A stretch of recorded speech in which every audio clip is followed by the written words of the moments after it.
the National Coal Council, a group which advises the Secretary of Energy and the Bush administration on energy issues, especially as related to the employment of the fossil fuel coal. Could you tell us, please, what is the National Coal Council? Well, the National Coal Council is a federal advisory committee to the Secretary of Energy. We were chartered in 1984, and so we've been in existence for quite some time. We are governed by the rules and regulations established under the Federal Advisory Committee Act. All of our members are appointed directly by the Secretary of Energy. They serve at no compensation. It's a voluntary organization. The function of the council is purely and simply to advise the Secretary of Energy on matters that the Secretary wants us to advise he or she on. Most of the time, the Secretary will ask us to conduct studies. We'll conduct the studies that will include recommendations on specific issues. And those issues cover the broad spectrum of energy with a specificity, obviously, on coal. We have about 110 members at present. We're chartered to have as many as 125, so we have some room to grow. Because we're governed by the rules and regulations under the Federal Advisory Committee Act, we are precluded from certain things, one of which is we cannot participate in any of the political discussions that go on Capitol Hill. We cannot lobby Congress. Can't ask for a congressperson or a senator to vote for or against a specific bill. The full council comes together twice a year. All of our meetings are public noticed in the Federal Register. The general public is invited to come and participate, and then the results of the meeting are forwarded to the Secretary.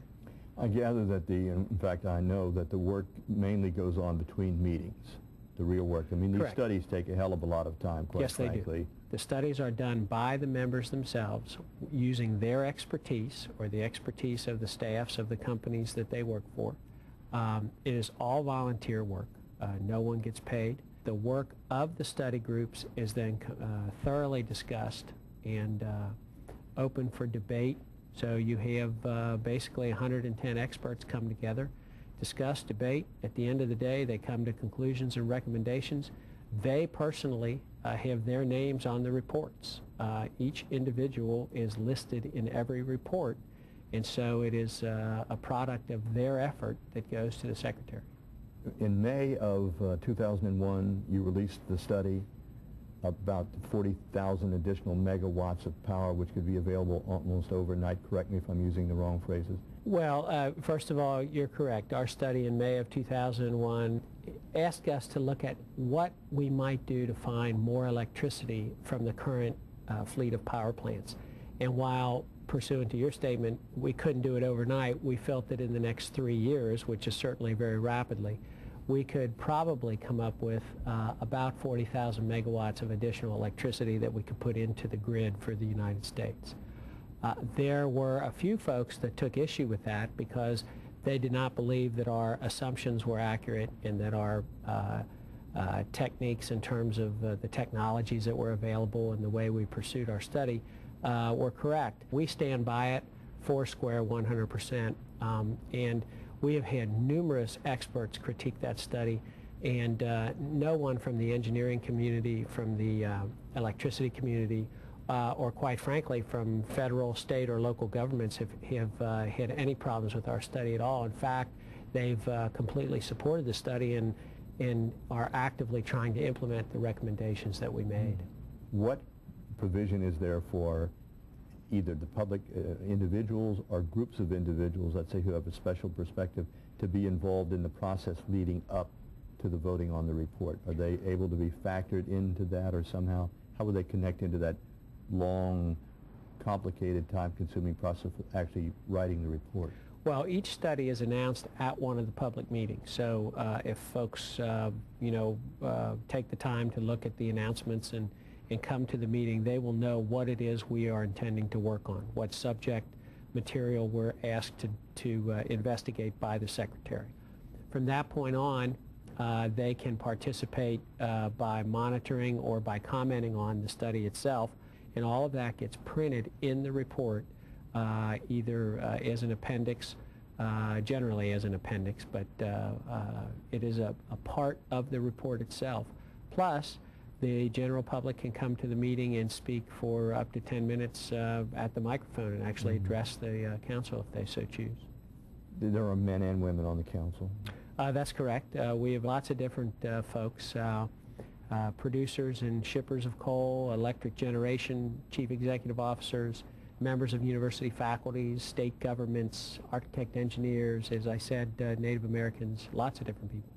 The environmentalists believe, do they not, or am I wrong, that they're not they're underrepresented on the council? Some of them may feel that way, but it's not for lack of trying from our standpoint. It's not difficult to have them participate. They come to the meetings and they participate, but they have been hesitant to actually accept membership on the council. Why?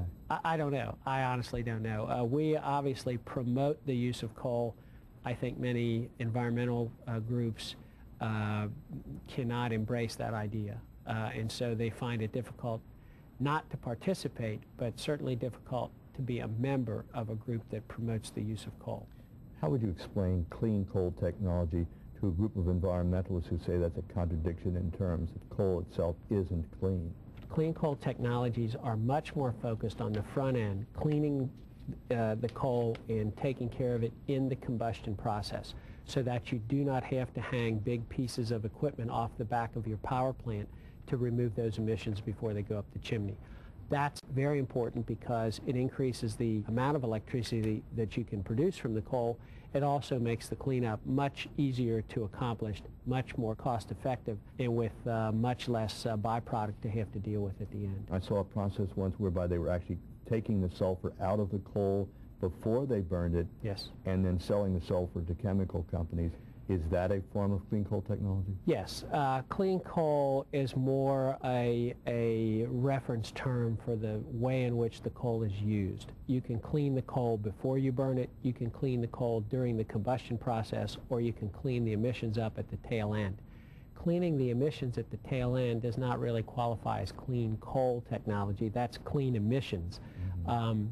Clean coal is on the front end and in the combustion process. So it really refers to how you use the coal, not to the coal itself. I don't think there's any question that we are in favor of the use of coal. Well, the name speaks for that. It's hard to get away from it. It's our middle name. It's not the National Cotton Council, is it? That's correct. Coal is our middle name, and we're not hesitant to be proponents of the use of coal.